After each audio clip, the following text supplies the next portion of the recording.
Eu que agradeço, Marcelo, um enorme prazer estar aqui, poder encontrar você mesmo, que fazia já um certo tempo que a gente não conversava, e poder, enfim, encontrar todo mundo que tem interesse nesse tema.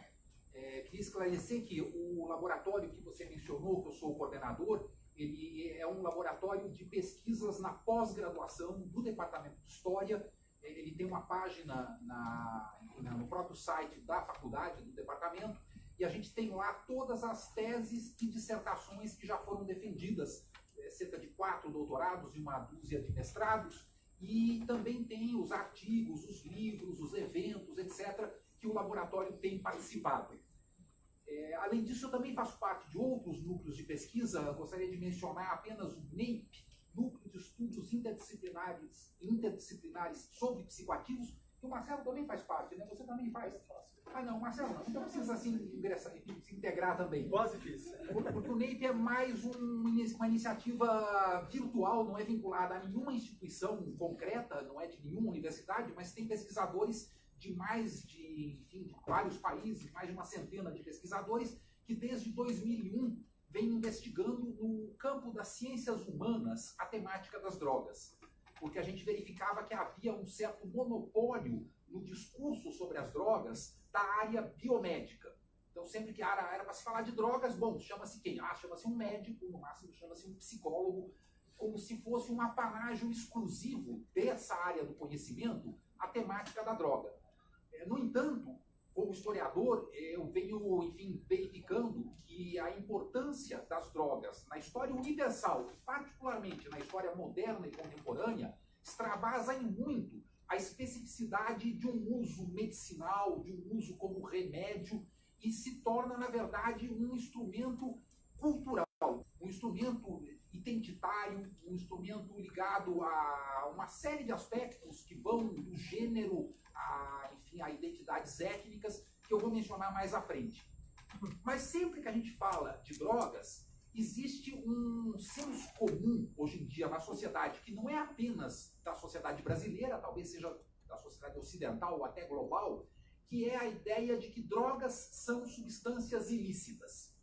Então existem remédios, que são as drogas da indústria farmacêutica que a gente compra com receita ou mesmo sem receita, mas que não são chamadas ou não são compreendidas como as drogas no seu significado simbólico mais profundo. E o significado simbólico mais profundo que se incorpora à ideia da droga é a da ilicitude, ou seja, da proibição, da interdição, que ocorre com algumas substâncias, mas não com todas. Duas das mais populares e das mais difundidas em todo o planeta, que são as bebidas alcoólicas e o tabaco, são substâncias lícitas na maior parte do mundo. O mundo islâmico tem restrições ao álcool, mas no mundo ocidental o álcool é absolutamente acessível para maiores de idade, para cidadãos plenos na sua cidadania, ou seja, maiores de idade. Então, o que eu tentei nesse livro, que é a história do proibicionismo, é não discutir tanto as drogas em si, mas discutir a sua regulação, o seu modelo regulatório. Qual é o critério histórico que levou a que certas substâncias sejam consideradas como proibidas e até mesmo uma espécie de símbolo máximo do que há de indesejável, do que há de ameaçador. É um verdadeiro fantasma que hoje ameaça, enfim, a ordem das famílias, essa droga tão simbólica que é quase que essa ameaça fantasmática. Por que quando se fala dessa ameaça, as pessoas pensam nas drogas proibidas? A gente sabe que as drogas proibidas são basicamente os derivados de 3 grandes plantas tradicionais de uso no mundo periférico do Ocidente, que eram os derivados da papoula, os opiáceos, os derivados da folha de coca, ou seja, a cocaína e outros, e os derivados da maconha, da cannabis, que são as substâncias fumáveis ou ingeríveis, etc. E ao iniciar essa investigação, que na verdade já vem de muitos anos, mas que foi completada com um estágio de pesquisa no segundo semestre de 2017, em que eu estive como professor visitante na Universidade do Quebec, em Montreal, no Canadá, eu pude verificar que há um ordenamento basicamente de um século, que estabeleceu a ordem mundial em torno das drogas. E eu tentei entender nesse livro as raízes desse modelo que até hoje é vigente e que separa 3 circuitos de circulação das substâncias psicoativas. Um circuito é considerado como o da indústria farmacêutica, são os remédios. O outro circuito são das substâncias psicoativas lícitas, utilizadas para diversas finalidades, como as bebidas alcoólicas, as bebidas cafeínicas, chá, café, chocolate, chimarrão, guaraná, e o tabaco, que também é uma das drogas lícitas mais difundidas. O terceiro circuito é o das drogas ilícitas. São as 3 plantas que eu me referi, mais uma série de substâncias sintéticas que são listadas numa legislação internacional que é aqui no Brasil implementada pela Anvisa, né, a Agência de Vigilância Sanitária, e controla, enfim, quais são os medicamentos aceitáveis ou não na sociedade brasileira. A primeira grande, digamos, constatação que eu obtive no desenvolvimento dessa pesquisa é que no início da época moderna houve ensaios proibicionistas no Ocidente em relação ao tabaco e, sobretudo, em relação ao álcool. O tabaco foi proibido no Ocidente logo que ele foi levado da América para lá, né, uma substância de uso tradicional nas populações indígenas quase que da América inteira, e o tabaco foi objeto de várias restrições. O rei da Inglaterra, o James I, o primeiro soberano da dinastia Stuart, que subiu ao poder em 1605, substituindo a Elizabeth Tudor, ele estabeleceu uma campanha contra o tabaco. Ele tem um famoso panfleto contra o tabaco, em que ele acusa o tabaco assim, dos piores resultados em relação não só à saúde, mas em relação à moralidade pública. Depois eu vim a observar que a droga mais popular hoje do mundo é talvez a empresa mais importante da economia brasileira, que é a produção de bebidas alcoólicas. Eu me refiro à Ambev, né? Ela oscila um pouco, às vezes a Petrobras fica na frente, às vezes a própria Vale, a antiga Vale do Deus, a Vale faz, enfim, também esse papel, mas a Ambev está ali entre as primeiras empresas pelo seu valor, enfim, acionário da economia brasileira. Então, o que fez com que o álcool se tornasse essa substância tão difundida e tão comum quando ele já foi objeto também de tentativas de proibição?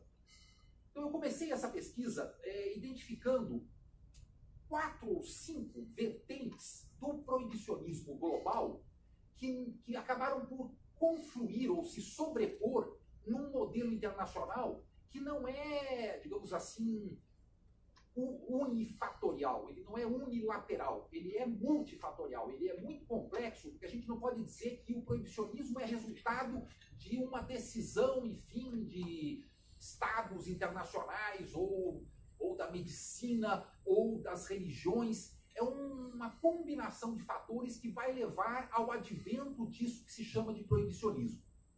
A primeira tentativa foi em relação ao álcool. Surge na sociedade ocidental uma mudança na visão histórica do papel do álcool em relação ao cristianismo.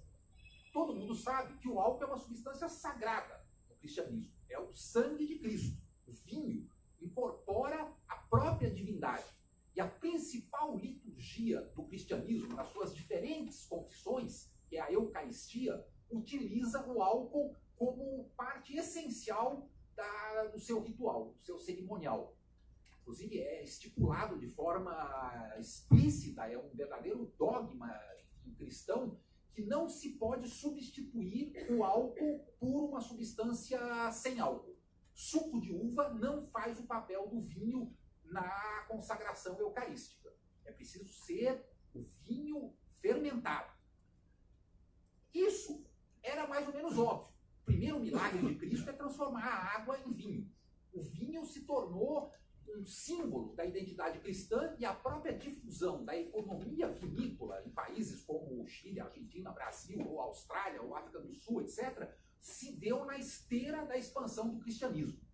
Só que no século XIX surge um movimento fundamentalista cristão que não é exatamente protestante, ele se despreende do protestantismo clássico E ele é conhecido como evangelicalismo.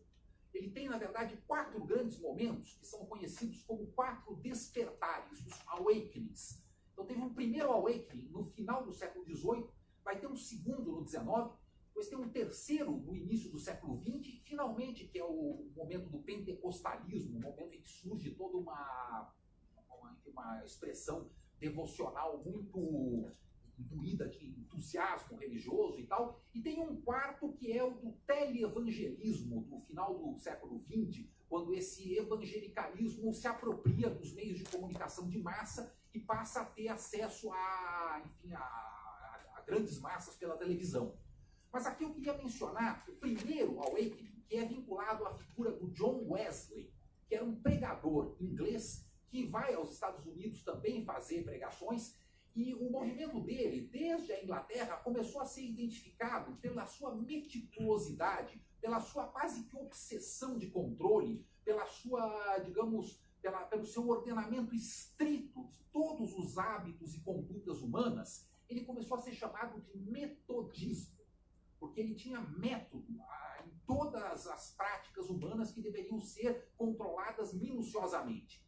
Esse movimento que constituiu a primeira onda do evangelicalismo, ele inverte a tradição cristã que divinizava o álcool na forma do vinho e passa a considerar que o vinho é um pecado em si mesmo.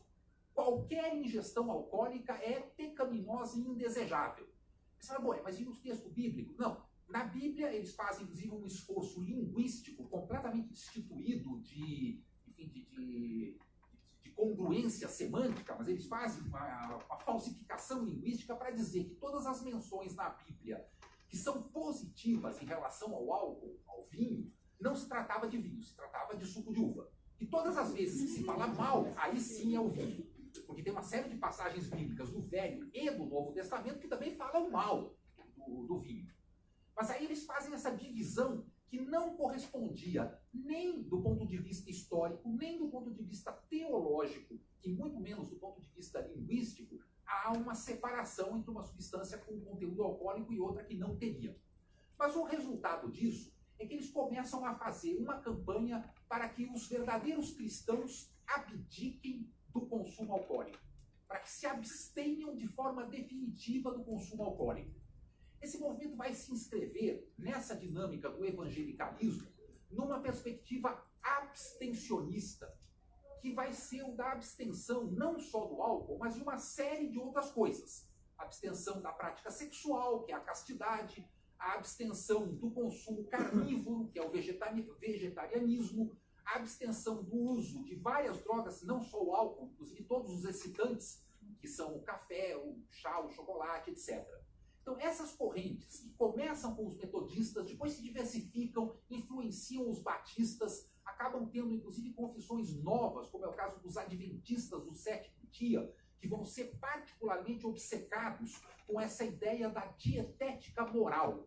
Então, uma figura como a Dwight, esqueci o primeiro nome, Ellen Dwight, vamos dizer Evelyn, não é? Ellen Dwight, que é a grande publicista, a grande propagadora das ideias adventistas, ela também vai ser uma defensora desse abstencionismo estrito em relação a tudo. No caso dos Estados Unidos e um pouco menos do Canadá, vai haver uma enorme influência política dessas confissões religiosas evangelicalistas, porque elas vão começar a defender uma posição que inicialmente é no âmbito da vida privada. É dizer, para você ser um bom cristão, você deve se abster da bebida e fazer uma promessa pública diante da sua comunidade de que nunca mais na vida você colocará uma gota de álcool na boca. Essa famosa pledge era feita, uma promessa, era feita de forma ritualizada, em que as pessoas prometiam com a família, etc. Depois, eles começaram a considerar que não bastava o recurso persuasivo, o recurso de convencimento para que as pessoas abdicassem da bebida, mas que seria preciso que o Estado impusesse isso como uma política pública. Isso vai ser mais ou menos em 1840 que começa a haver a ideia de que não basta ganhar o coração dos fiéis para que eles se tornem puros e abdiquem da bebida e do tabaco, e do café, e do sexo fora do casamento reprodutivo, etc., mas é preciso uma política coerciva, uma política impositiva, uma política de criminalização, inclusive, dessa prática. Isso vai começar no estado do Maine, nos Estados Unidos. É o primeiro estado em que se proíbe o consumo alcoólico. Na verdade, não se proíbe o consumo, se proíbe a venda e a produção. E o consumo público. No primeiro momento, o consumo privado ainda é aceito. Essa proibição do Maine dura pouco tempo, tem revoltas, tem gente que morre em protestos contra a proibição. Vem a Guerra Civil nos Estados Unidos, a Guerra Civil desordena completamente todas as tentativas de controle das condutas, mas no final do século XX se retoma, século XIX, 1800, no final do século XIX, se retoma a ideia de impressionar o Estado para que o Estado proíba o álcool. Esse movimento, ele se aglutina em várias instituições. Uma delas é a Liga Anti-Bar, que considerava o bar um antro de perversão que tinha que ser fechado. O bar, sobretudo na acepção norte-americana, que era o saloon. Então era a Anti-Saloon League. Mas, curiosamente, o outro movimento que vai ter uma enorme importância é o movimento das mulheres. O movimento das mulheres cristãs. Women's Christian Temperance Union, que é dirigido pela famosa Frances Willard, que é uma grande feminista norte-americana. Ela tem vários méritos. Um deles, por exemplo, é ter sido a primeira mulher a andar de bicicleta, porque bicicleta era proibido às mulheres até o final do século XIX. Era considerado indecente uma mulher andar de bicicleta. Mas, além de, enfim, conquistar o direito a andar de bicicleta e defender o direito de voto, que era o sufragismo, a campanha da Women's Christian Temperance Union é de que tem que se proibir o álcool.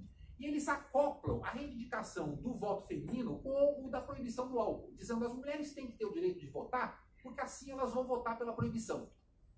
E essas duas campanhas acabam sendo intimamente associadas. De tal forma que a gente pega um autor como Jack London, que é um grande escritor norte-americano, um pioneiro do socialismo nos Estados Unidos, e ele tem um livro chamado Memórias Alcoólicas, que é a tradução ao português, John Barleycorn, o título original, em que ele diz que está indo votar pelo direito de voto das mulheres porque ele quer que seja proibido o álcool, e as duas coisas se associam. Porque havia a ideia de que o álcool é um malefício, sobretudo para as famílias, à medida que o consumo alcoólico era predominantemente masculino e os homens, além de dilapidarem as rendas familiares, enfim, recebiam um salário e iam desperdiçar tudo bebendo, eles depois agrediam a família, batiam na mulher, batiam nos filhos e se tornavam, enfim, incapazes de progredir, se tornavam, enfim, parasitas do vício. Essa noção, ela vai estar muito associada, obviamente, a uma sociedade em que havia um pesado consumo alcoólico. Para a gente ter uma dimensão, era mais ou menos 20 vezes mais o padrão de consumo alcoólico dos Estados Unidos do século XIX em relação ao período contemporâneo.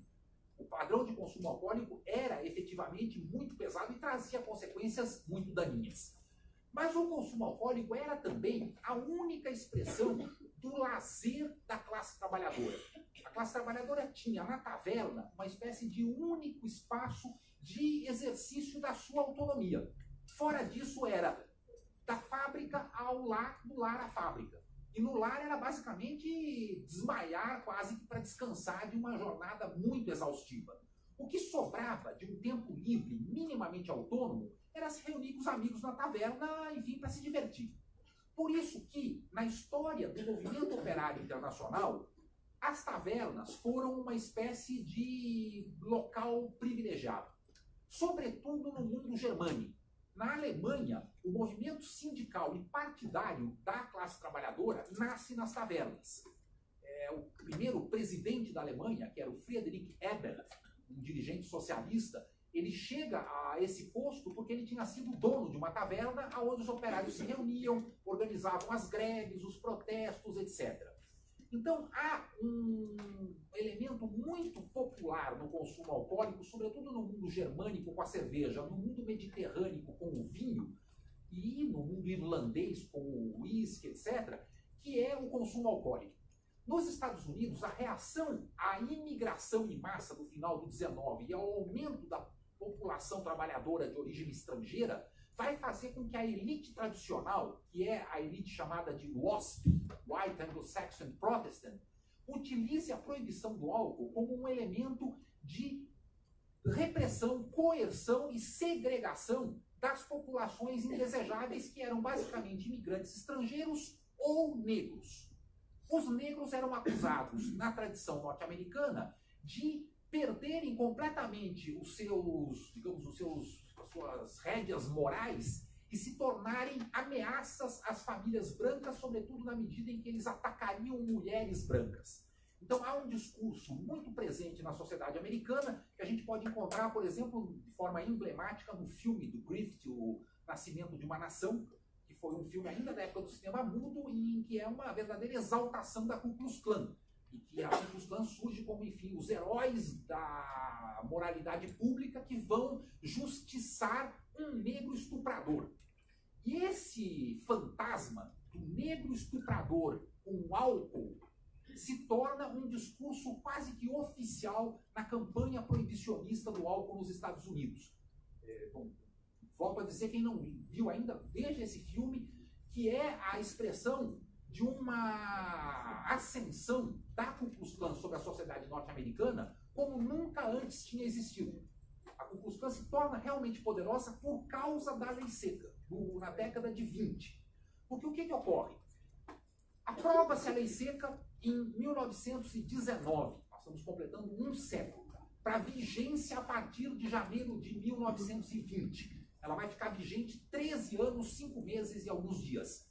Durante 13 anos era proibido fabricar e vender qualquer bebida alcoólica, com a exceção dos cristãos, que tinham direito de uso litúrgico, e dos judeus, que também tinham direito de uso ritualístico religioso. Cada família judaica podia receber 1 galão de vinho mensal, se eu não me engano, porque várias das atividades litúrgicas do judaísmo também incorporam o uso ritual do vinho. Mas, salvo essas exceções e o uso industrial e médico, era proibido a fabricação e o comércio de qualquer bebida alcoólica. Isso cria, nos Estados Unidos, uma nova forma de Estado. Essa é uma tese central que uma autora, historiadora contemporânea de Harvard, chamada Liza McGeer, vem desenvolvendo, sobretudo num livro chamado A Guerra contra o Álcool, The War on Alcohol and the Rise of American State, e a ascensão do Estado americano. E o que ela vai mostrar é que, até os anos 20, o Estado federal nos Estados Unidos não praticava coerção da população. A coerção da população, coerção jurídico-policial, era dos estados, para combater o crime, etc. Eram as polícias e, enfim, as jurisdições estaduais. A lei seca é o que vai permitir a criação de uma agência federal voltada especificamente para o controle do álcool e que vai começar a ir atrás, enfim, dos locais de diversão pública, dos bares clandestinos, para tentar encontrar os praticantes dessa ilicitude. Obviamente, existia só em Nova York 100 mil speakeasies, como eles chamavam, os bares clandestinos. Speakeasy é porque era para falar baixinho, quando você chegava no bar não podia falar, então chamavam de speakeasies. E não havia como você impor o que se chama em inglês do enforcement da lei, quer dizer, a implementação da lei. Então o que surge? Surge, por um lado, os voluntários da Ku Klux Klan, que, sobretudo nos estados do sul dos Estados Unidos, são quem vai impor a legislação proibicionista, sobretudo nas regiões populares de populações negras ou imigrantes. E depois surge uma agência federal, que era o Bureau dos Narcóticos, o Narcotic Office, que depois vai se tornar, quando evoluir para o Federal Bureau of Investigation, o FBI. Mas o FBI nessa época não existia. É da lei seca e do departamento de coerção da lei seca que vai surgir as primeiras agências federais que passam a desempenhar uma atividade que, na verdade, usa um pretexto para criminalizar setores indesejáveis da população, sejam operários imigrantes, sejam negros do sul dos Estados Unidos. Esse mesmo contexto dos Estados Unidos, ele se repete em outros países de forma muito semelhante. A proibição das bebidas serve para criar um pretexto de controle social sobre os setores subversivos, indesejáveis, problemáticos. Então, fazendo um paralelo com o caso da França. Na França nunca houve proibição das bebidas alcoólicas, mesmo porque o uso do vinho é algo inseparável da própria cultura francesa. Mas também houve uma campanha anti-alcoólica que escolheu uma bebida que era considerada como a bebida fonte de todos os males, que era o absinto, que foi esse sim proibido. No bojo da campanha do absinto e das campanhas de proibição da embriaguez pública, o grande elemento que despertou a iniciativa do Estado francês foi a rebelião da Comuna de Paris, de 1871. Depois da Comuna de Paris, houve uma série de estudos na Academia Médica Francesa para tentar interpretar as razões pelas quais os operários e o povo parisiense foi capaz de atos tão, digamos assim, desafiadores à ordem instituída. E qual foi a conclusão? Bom, a conclusão é óbvia. Estavam todos bêbados. A Comuna de Paris é resultado da embriaguez. Essa tese foi uma tese quase consensual, não só na Academia Francesa de Medicina, como em todo o âmbito da política francesa, que viu nisso uma excelente justificativa para dizer, bom, não é a desigualdade social, não é a invasão prussiana, não é a colaboração do Estado francês com os próprios invasores, não, é o álcool. Então, no caso francês, não foi tanto o fundamentalismo evangelicalista que via no álcool um pecado, mas foi uma visão positivista da medicina que estava nesse momento se formulando como teoria eugenista da degenerescência. O eugenismo é a ideia de que é possível você melhorar as raças humanas por, enfim, uma intervenção do Estado com políticas de controle da reprodução, etc. E o seu limite foi a política do nazismo, de esterilização forçada, que incluía, inclusive, os alcoolistas como um das populações a serem esterilizadas, mas no caso francês se somou a esse fantasma da subversão política, da rebelião popular associada à Comuna de Paris. Então a gente tem uma raiz do proibicionismo, que é a medicina eugenista positivista anticomuna na França. Outra, o fundamentalismo do evangelicalismo, sobretudo metodista, que se associa com a campanha dos WASP contra as populações imigrantes e a campanha dos racistas contra as populações negras. Depois tem duas outras vertentes do proibicionismo que eu também abrangi nesse livro em capítulos específicos. Uma é a China, a outra é a Rússia. A China teve talvez a primeira proibição de uma substância psicoativa na história moderna, que foi a proibição do ópio, que ocorreu em 1722, se eu não me engano, depois da ascensão da dinastia Qing, que é a dinastia de origem manchu, de origem tártara, né, portanto, de origem mongol, que é a última dinastia que governou a China até a Revolução de 1911, do qual o último imperador é o Puyi, que o Bertolucci fez aquele filme que todo mundo conhece, enfim, que ficou no trono com 6 anos de idade, quando a República Chinesa foi proclamada. Essa dinastia, ela substitui a dinastia Ming, que vai acabar em 1644, e que era a dinastia tradicional chinesa, enfim, da etnia Han, que é a mais importante na China, que vinha desde a época da nossa Idade Média. Quem proibiu o ópio foram os manchus, foram os tártaros, foram esses novos soberanos despóticos, de um despotismo tártaro, poderíamos dizer, e que proibiram o ópio porque eles viam no ópio um elemento de degeneração moral. Porque o ópio era associado a usos da elite do mandarinato e, sobretudo, usos sexuais. O ópio foi associado com a devassidão sexual na China. E o militarismo manchu considerou que devia se proibir o ópio por razões morais. Nessa época, o ópio era uma substância que tinha chegado na China de origem, enfim, árabe e tal, tinha vindo através da Malásia, mas não tinha ainda a presença ocidental.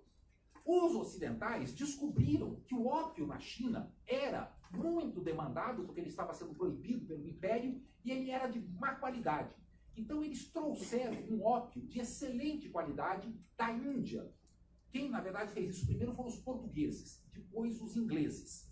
E esse circuito do ópio trazido da Índia é que vai levar à guerra do ópio, as duas guerras do ópio, meados do século XIX, que acabam por impor à China a submissão ao Ocidente, inclusive a cessão de Hong Kong e a imposição do comércio, não só do ópio, mas de uma série de outros produtos. A Inglaterra precisava desse comércio porque ela também era dependente de uma droga chinesa que tinha desequilibrado a balança comercial da Inglaterra, que era deficitária em relação à China. A China, até meados do 19, tinha um superávit comercial no seu comércio com o Ocidente, sobretudo a Inglaterra, porque os ingleses buscavam chá na China, chá preto, Camellia sinensis, que é uma substância excitante que possui cafeína e que tinha se incorporado à dieta do proletariado britânico. Os operários, para aguentarem as jornadas extenuantes da Revolução Industrial, consumiam chá em massa. Nos outros países da Europa, o café cumpria esse papel, sobretudo nos países mais mediterrâneos, como a Itália, a França, que é o mesmo papel que depois vai ser cumprido nos Estados Unidos. Por que o café e o chá, também outros excitantes regionais, se tornaram tão importantes a ponto da gente começar a nossa primeira refeição do dia denominando o desjejum de café da manhã? Porque o café é funcional para o desempenho laboral e para o desempenho militar na época moderna. O café, que também foi proibido em vários países da Europa, sobretudo na Prússia, em que havia a concorrência com a cerveja, o Frederico II chegou a proibir o café foi proibido no mundo árabe, foi proibido no mundo turco, mas depois ele se torna aceito, disseminado, e ele se torna um emblema de uma espécie de moral produtivista, que a gente encontra, no caso brasileiro, numa obra muito interessante, que é a do Monteiro Lobato, um livro chamado A Onda Verde, em que ele vai fazer uma exaltação do café como sendo o espírito do dinamismo da indústria de São Paulo contra a preguiça crônica da sociedade da canavieira do Nordeste. Mas o Brasil era dominado por uma mentalidade, enfim, preguiçosa de grande cultivo de cana-de-açúcar. O café é o dinamismo paulista, o café é a velocidade, é a agilidade, é o desempenho, porque ele traz como seu efeito característico justamente essa capacidade de você aumentar a sua disponibilidade à vigília, ao trabalho, etc. Da mesma forma, o desempenho dos soldados vai ficar associado à ingestão desses excitantes e do próprio tabaco, que também é um excitante. Tem o famoso sociólogo cubano, Fernando Ortiz, que é uma espécie de figura máxima assim, da sociologia e da antropologia cubana, que escreveu um livro chamado O Contraponto Cubano entre o Tabaco e o Açúcar. E ele também parte dessa ideia de que o açúcar é atrasado, o açúcar é oligárquico, o açúcar é colonial, e o tabaco, nesse caso, não. É dinâmico, é a nova indústria, é o proletariado industrial, etc. E o Fernando Ortiz dizia que o tabaco ele é, ao mesmo tempo, um calmante e um excitante. Ele consegue ter essa função que o torna muito útil para a nossa sociedade, enfim, toda estressada e voltada para uma exigência de desempenho contínuo, porque ele excita a atenção, mas ele acalma a tensão. Os excitantes, em geral, eles excitam a atenção, mas eles também aumentam a tensão. Então, que nem dizia um amigo meu, eu preferia que o meu piloto de avião, ao invés de tomar muito café, que ele cheirasse cocaína. Porque o café tem uma série de problemas ligados à coordenação motora, ao nervosismo, etc., que a cocaína não tem. Então, tomar muito café te deixa ligado, você não dorme, etc., mas te deixa nervoso. Quer dizer, te deixa... E esse nervosismo não é apenas... É um nervosismo que atrapalha, digamos assim, o desempenho fino de uma tarefa que exige a coordenação, etc. O tabaco, ele consegue essa virtude de que, ao mesmo tempo que ele excita, mantém você acordado, ele também é ansiolítico, ou seja, ele diminui a ansiedade. E daí o seu uso, enfim, compulsivo, não chega a ser compulsório ainda, mas o seu uso compulsivo, que é associado a essa busca de se acalmar.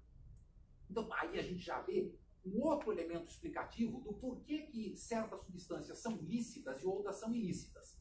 Café, tabaco se tornaram lícitos porque eles não comprometiam o desempenho laboral nem o desempenho militar, e porque não tinham elementos de devoção religiosa, de religiões pagãs associadas a ele, como tinham outras drogas, como é o caso, por exemplo, da maconha ou de todas as plantas de uso tradicional no mundo indígena americano, em que o peiote dos índios do México, o ayahuasca, ou a própria coca, ou outras substâncias assim, eram, enfim, mal vistas no primeiro contato com o Ocidente. E, finalmente, para ir concluindo, porque, enfim, não vou aqui resumir o livro todo, mesmo porque o ideal é que vocês o leiam, há um outro país que tem um papel relevante na constituição de um arcabouço global do proibicionismo, que é a Rússia. A Rússia, todo mundo sabe que é um país em que se bebe muito. A vodka na Rússia, ela foi, de certa forma, estatizada desde o czar Ivan, o Ivan chamado de o Terrível, em meados do século XVI. O Ivan estabeleceu um monopólio estatal da distribuição da vodka, o que fazia com que as tavernas na Rússia, chamadas de kabaks, fossem uma espécie de agência do Estado. Então, o papel do álcool na Rússia foi o oposto do da Alemanha. Na Alemanha, os operários se reuniam na taverna para ficar lá falando, enfim, tudo que eles não podiam falar nem em casa nem na fábrica, para ficar conspirando, para ficar rindo, enfim, festejando, etc. Na Rússia, tomar vodka era ficar sob a vigilância de um agente do czar. Então, as tavernas não eram um espaço nem de contracultura, nem de rebelião, nem de atividade sindical, mas, pelo contrário, era um espaço de completa submissão. Isso vai levar a que a vodka na Rússia seja uma espécie de peça-chave numa cultura da docilidade e da submissão do povo. Isso, inclusive, acontecia na própria esfera da aristocracia. O Ivan era conhecido por embriagar os seus nobres, no sentido de obrigá-los a dizer a verdade. O próprio filme Ivan o Terrível, do Eisenstein, traz uma passagem que mostra isso. Coisa que depois foi repetida pelo Stalin, que também tinha por hábito convidar os seus, enfim, assessores e os seus companheiros de partido e de governo para embriaguezes intensas, no qual ele próprio, Stalin, se poupava de beber o álcool pesado, bebia no máximo um vinho branco, mas obrigava que os seus ministros bebessem, porque assim eles iriam revelar, enfim, as suas verdadeiras intenções e teriam maior dificuldade em dissimular, enfim, as suas opiniões ou ideias. Então, a Rússia é um paradoxo, porque era um Estado tão alcoólico que tem um autor, o Mark Schrad, que chama de álcool-Estado. O orçamento público da época do czar até a época soviética e até mesmo hoje em dia tem uma enorme participação na renda do álcool. Só que em 1914 o czar resolveu proibir a vodka na Rússia. O czar Nicolau II, que foi finalmente o czar executado pela Revolução. Alguns autores dizem que isso foi um dos seus erros fatais, e que talvez tenha até apressado ou desencadeado a própria Revolução Russa. Por um lado, porque a população ficou enfurecida. Não permitiu o povo russo de beber álcool por uma decisão administrativa, era um autoritarismo extremo. Por outro lado, porque isso desarticulou a economia russa. E por outro lado, porque levou a uma campanha de sabotagem do campesinato à distribuição dos grãos. Porque o grão é a principal riqueza do campesinato, e se ele for estocado, ele se deteriora. Mas se ele for destilado na forma de vodka, ele se torna um equivalente monetário perpétuo que pode ser estocado. Então a vodka na Rússia tinha o papel de equivalente monetário. Você pagava as coisas em vodka, os camponeses pagavam em vodka. Tem uma expressão até hoje que é butilka za zlub, significa uma garrafa por um favor. Quer dizer, uma forma de corrupção. Toda vez que você tem um favor, seja de um funcionário público, você dá uma garrafa de vodka como forma de dar uma propina. Então a vodka era essencial no Estado russo, só que o czar resolveu proibi-la. Por que ele resolveu proibi-la? Tem várias interpretações. Uma delas é que tinha morrido um parente dele que era abstêmio e que ele já fez uma promessa para esse parente, que era lá um nobre. A outra é que o exército russo, na guerra contra o Japão em 1905, tinha sido derrotado por causa da sua embriaguez contumaz. Como a guerra tinha começado, ele resolveu proibir por causa da guerra.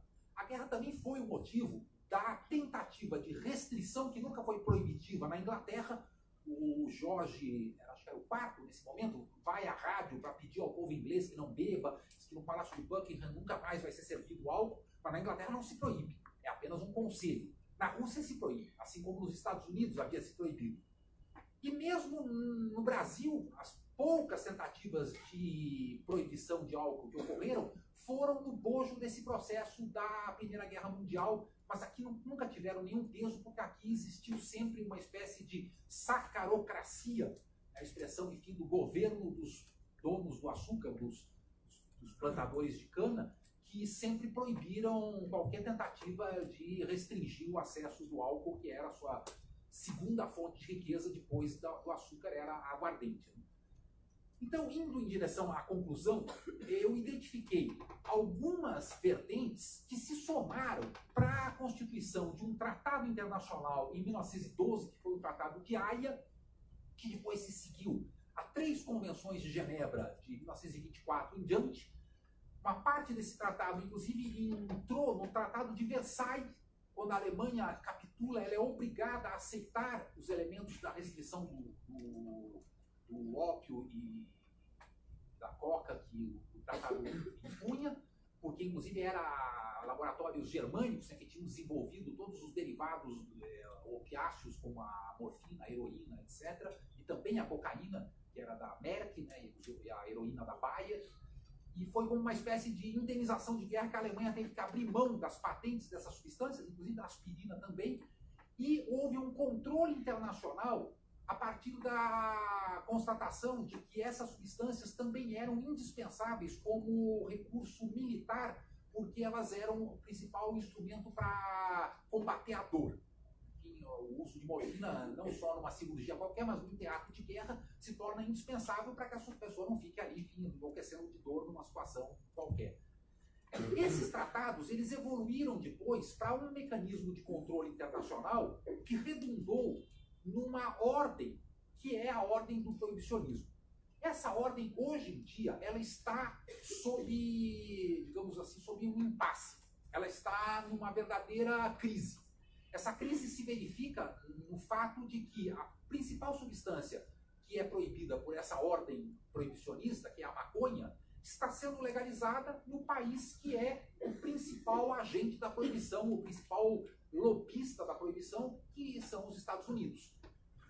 Vários estados que já abrangem a maioria da população norte-americana, existe o uso medicinal da maconha, e em vários deles, inclusive a Califórnia, que é o maior, o uso legal para todas as formas, enfim, de consumo da maconha. E o Canadá, desde outubro do ano passado, passou a ser o primeiro país de importância econômica da OCDE a legalizar a maconha. O Uruguai foi o pioneiro, mas não conta.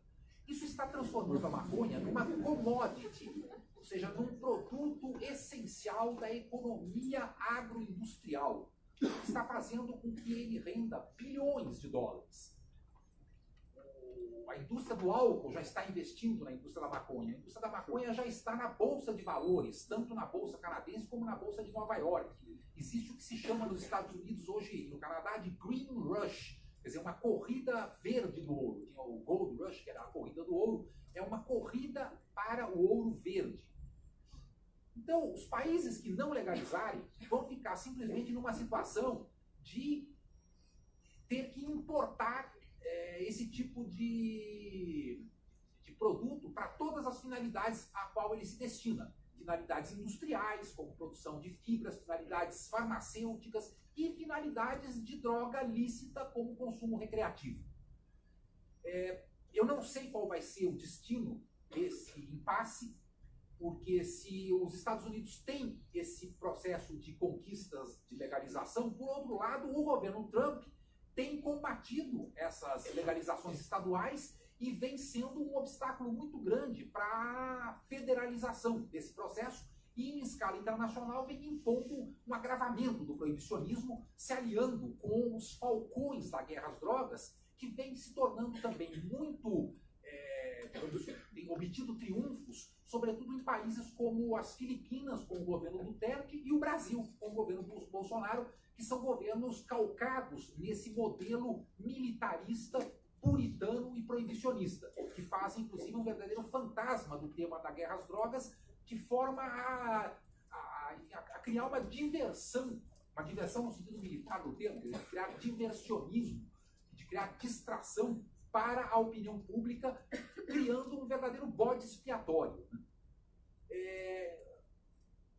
Por último, é interessante observar o que vai ocorrer na China, porque a China é um país hoje central do sistema global, talvez venha a se tornar o mais importante país do sistema global, já é o mais populoso, já é quase a primeira economia, é a segunda, mas pode ser que suplante os Estados Unidos nas próximas décadas, e a China é a maior produtora mundial de maconha, coisa que pouca gente sabe. Metade da produção de maconha legal do planeta é chinesa, sobretudo na forma do cânhamo industrial, que é usado para fazer papel, para fazer fibra, para fazer roupa, para fazer todo tipo de equipamento, inclusive para fazer combustível. Existe um biodiesel de maconha e para fazer uma série de aplicações como anticonvulsivo, etc.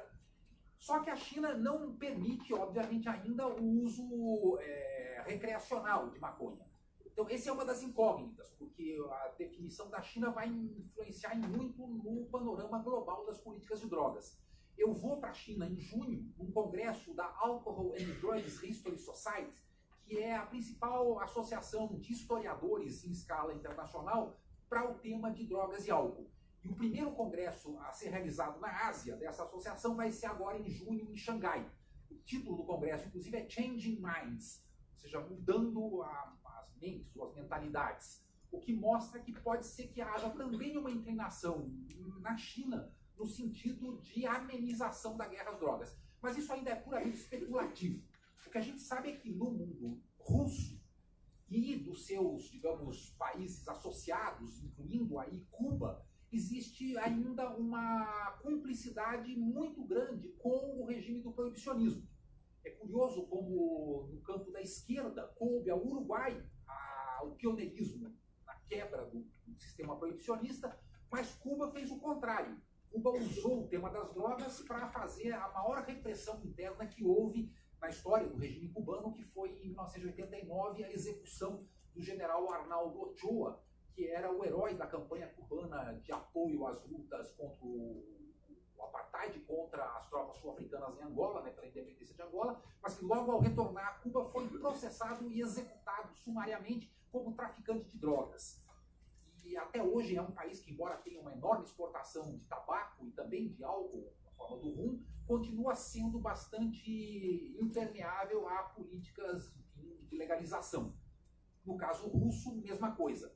Então a gente vive hoje um impasse internacional em que, curiosamente, o país que mais fez lobby pela proibição está legalizando no seu próprio território. E os países que mais sofreram os resultados da guerra às drogas, particularmente Brasil, México e Colômbia, vivem uma situação diferenciada, porque aqui as coisas estão ainda num retrocesso enorme. O debate no STF pode ser que se retome agora para junho, já tem 3 votos favoráveis à descriminalização, mas isso já é algo que já foi conquistado em outras cortes supremas, como a mexicana ou a argentina, há muito tempo atrás. O México tem um governo de esquerda do López Obrador que está prometendo acabar com a guerra às drogas e legalizar a maconha, e a Colômbia já tem a descriminalização de todas as drogas numa quantidade específica.